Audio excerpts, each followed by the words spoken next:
ओम नमो भगवते वासुदेवाय। ओम नमो भगवते वासुदेवाय। ओम नमो भगवते वासुदेवाय। ओम नमो भगवते वासुदेवाय। ओम नमो भगवते वासुदेवाय। श्रीमद् भागवत महापुराण द्वितीय स्कंद, मनवंतर आदि काल विभाग का वर्णन। श्री मैत्रेय जी कहते हैं विदुर जी से, पृथ्वी आदि कार्य का जो सूक्ष्मतम अंश है, जिसका और विभाग नहीं हो सकता तथा जो कार्य रूप को प्राप्त नहीं हुआ और जिसका अन्य परमाणुओं के साथ संयोग भी नहीं हुआ है, उसे परमाणु कहते हैं। इन अनेक परमाणुओं के परस्पर मिलने से ही मनुष्यों को भ्रमवश उनके समुदाय रूप एक अवयव की प्रतीति होती है। यह परमाणु जिसका सूक्ष्मतम अंश है, अपने समान स्वरूप में स्थित उस पृथ्वी आदि कार्यों की एकता का नाम परम महान है। इस समय उसमें न तो प्रलय आदि अवस्था भेद की स्फूर्ति होती है, न नवीन प्राचीन आदि काल भेद का भान होता है और न घटपट आदि वस्तु भेद की कल्पना होती है। साधु श्रेष्ठ इस प्रकार यह वस्तु के सूक्ष्मतम और महत्तम स्वरूप का विचार करता हुआ इसी के सदृश से परमाणु आदि अवस्थाओं में व्यक्त होकर व्यक्त पदार्थों को भोगने वाले सृष्टि आदि में समर्थ अव्यक्त स्वरूप भगवान काल की भी सूक्ष्मता और स्थूलता का अनुमान किया जा सकता है। जो काल प्रपंच की परमाणु जैसे सूक्ष्म अवस्था को प्राप्त रहता है, वह अत्यंत सूक्ष्म और जो सृष्टि से लेकर प्रलय पर्यंत उनकी सभी अवस्थाओं को भोग करता हुआ परम महान है। दो परमाणु मिलकर एक अणु होता है और तीन अणुओं के मिलने से त्रसरेणु होता है। जो झरोखे में होकर आयु सूर्य की किरणें के प्रकाश आकाश में उड़ता हुआ देखा जाता है, ऐसे तीन श्रेणुओं को पार करने में सूर्य को जितना समय लगता है उसे त्रुटि कहते हैं। इसे 100 गुना काल भेद कहलाता है। 3 भेद का एक लव होता है, 3 लव को एक निमिष होता है, 3 निमिष को एक क्षण होता है और 5 क्षण की एक काष्ठा होती है और 15 काष्ठा की एक लघु होता है। 15 लघु का एक नाड़िका कही जाती है। 2 नाड़िका का एक मुहूर्त होता है और दिन के घटने बढ़ने के अनुसार 6 या 7 नाड़िका एक प्रहर होता है। यह याम कहलाता है, जो मनुष्य का दिन और रात का चौथा भाग होता है। 6 फल तांबे का एक ऐसा बर्तन बनाया जाए जिसमें एक प्रस्त जल आ सके और 4 मास से सोने की 4 अंगुल लंबाई सलाई बनवा कर उसके द्वारा उस बर्तन के पेदे में छेद करके उसे जल छोड़ दिया जाए। जितने समय में प्रस्त जल उस बर्तन में भर जाएगा, वो बर्तन जल में डूब जाएगा, उतने समय को नाड़िका कहते हैं। विदुर दे 4-4 पहर के मनुष्य के दिन और रात होते हैं और 15 दिन रात का एक पक्ष होता है और शुक्ल पक्ष और कृष्ण भेद में 2 प्रकार माना जाता है। इन दोनों पक्षों को मिलाकर एक मास होता है, जो पितरों का एक दिन रात है।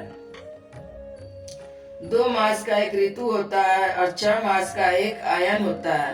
आयन दक्षिणायन और उत्तरायण भेद में 2 प्रकार का है। ये दोनों आयन मिलकर देवताओं के एक दिन रात होते हैं। मनुष्यों में एक वर्ष 12 मास कहे जाते हैं। ऐसे 100 वर्ष की मनुष्य की परम आयु बताई गई है।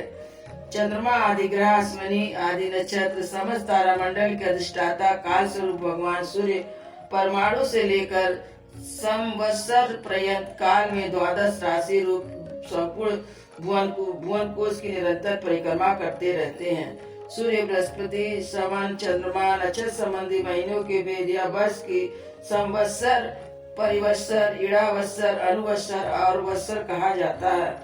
विदुर जी, इन 5 प्रकार के वर्षों की प्रवृत्ति करने वाले भगवान सूर्य की तुम उपहार आदि समर्पित करके पूजा करो। हे सूर्य देव पंचभूतों में तेज स्वरूप है, जो अपनी काल शक्ति से बीज आदि पदार्थों को अंकुर उत्पन्न करने की शक्ति को अनेक प्रकार के कार्योन्मुख करते हैं। जो पुरुषों की मोह निवृत्ति के लिए उसकी आयु का क्षय करते हुए आकाश में विचरते रहते हैं। सकाम पुरुषों को यज्ञ आदि कर्मों में प्राप्त होने वाले स्वर्ग आदि मंगलमय फलों का विचार करते रहते हैं। विदुर जी कहते हैं, मुनिवर, आपने देवता, पितर, मनुष्य की परमायु का तो वर्णन किया। अब तो संकादि ज्ञानी मुनि जन त्रिलोक के बाहर कल्प से भी अधिक काल तक रहने वाले हैं, उनकी आयु का वर्णन कीजिए। आप भगवान काल की गति भली भांति जानते हैं। क्योंकि ज्ञानी लोग अपनी योग सिद्ध द्वारा दिव्य दृष्टि से सारे संसार को देख लेते हैं। मैत्रेय जी ने कहा, विदुर जी, सतयुग, त्रेता युग, द्वापर युग और कलयुग, ये 4 युग अपनी संध्या और संध्या शोक सहित देवताओं के 12 सहस्त्र वर्ष तक रहते हैं, ऐसा बतलाया गया है। इन सत्याधिक चारों युगों में क्रमशः 4, 3, 2 और 1 सहस्त्र दिव्य वर्ष होते हैं। प्रत्येक में जितने सहस्त्र वर्ष होते हैं उससे दुगने 100 वर्ष उनकी संध्या और संध्यांश में होते हैं। युग की आदि संध्या होती, अंत में संध्यांश। इन वर्ष गणना सैकड़ों की संख्या में बतलाई गई है। इसके बीचों का जो काल है उसी को काल वेत्ताओं ने युग कहा है। प्रत्येक युग में एक एक विशेष धर्म का विधान पाया जाता है। सतयुग के मनुष्यों का धर्म अपने चारों चरणों में रहता था, फिर अन्य युगों में अधर्म की वृद्धि होने से एक एक चरण क्षीण होता गया। प्यारे विदुर जी, त्रिलोक के बाहर महलोक से ब्रह्मलोक पर्यंत तक यहाँ की एक सहस्त्र चतुर्युगी एक दिन होता है। इतनी बड़ी रात्रि होती है, इसमें जगत कर्ता ब्रह्मा जी शयन करते हैं। उस रात्रि का अंत होने पर इस लोक का कल्प आरंभ होता है। इस क्रम अब तक ब्रह्मा जी का दिन चलता रहा, तब तक चलता रहता है। उसमें एक कल्प में 14 मनु होते हैं। प्रत्येक मनु के 71 चतुर्युगी कुछ अधिक काल तक अपना अधिकार भोगता है। प्रत्येक मनवंतर में भिन्न भिन्न मनुवंशी राजा लोग, सप्तर्षि, देवगण, इंद्र, उनके अनुयायी, गंधर्व आदि साथ ही साथ अपने अधिकार भोगते हैं।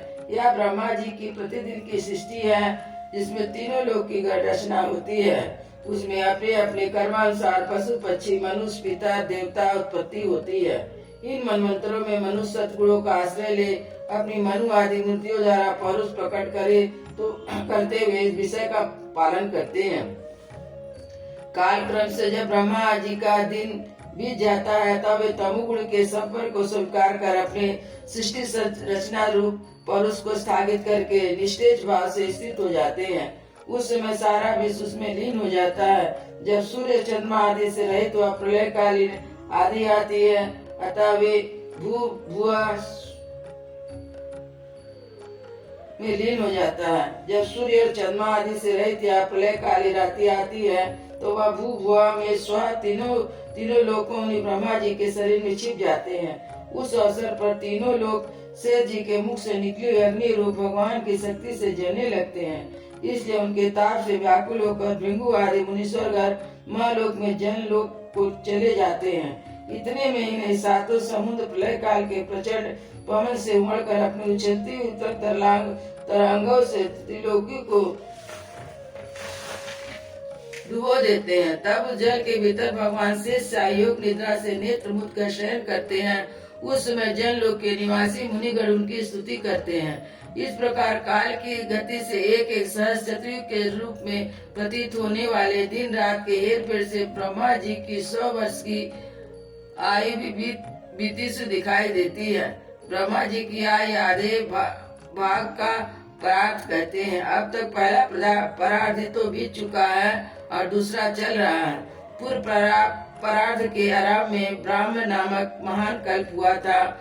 उसमें ब्रह्मा जी की उत्पत्ति हुई थी। पंडित जी इसे शब्द ब्रह्म कहते हैं। पंडित जन इसे शब्द ब्रह्म कहते हैं। उसी परार्थ के अंत में जो कल्प हुआ था वो पद्म कल्प कहते हैं। इसमें भगवान के नाभि सरोवर से स्वर्गलोक में कमल प्रकट हुआ था। विदुर जी, इस समय जो कल्प चल रहा वह दूसरे परार्थ का आरंभ बतलाया जाता है। यह बराह कल्प नाम से विख्यात है। इसमें भगवान ने शुक्र रूप धारण किया था। 2 परार्थ का काल अव्यक्त, अनंत आदि विश्वात्मा से हरि का एक नियमित माना जाता है। श्री हरि किसी प्रकार की प्रभुता नहीं रखते हो तो देह आदि महिमान रखने वालों को जीवों पर ही शासन करने में समर्थ है। प्रकृति, महत्व, अहंकार, पंचन महत्व, नाट प्रकृति के सहित 10 इंद्रिया और मन और पंचभूति 16 विकारों से मिलकर बना हुआ ब्रह्मांड कोश भीतर से 50 करोड़ वजन विस्तार वाला, इसके बाहरी चारों उत्तरों 10 गुना 7 आवरण है। उन सबके सहित या जिस परमाणु के सामने पड़ा रहता हो दिखता हो, जिसमें 80 करोड़ों ब्रह्मांड राशियां हैं। इन्हें प्रधान आदि समस्त कारणों के कारण अक्षर ब्रह्म कहलाता है। यही पुराण पुरुषोत्तम परमात्मा श्री विष्णु भगवान का श्रेष्ठ धाम है। वृंदावन बिहारी लाल की जय। अयोध्या श्री राम लला की जय। सद्गुरु महाराज की जय।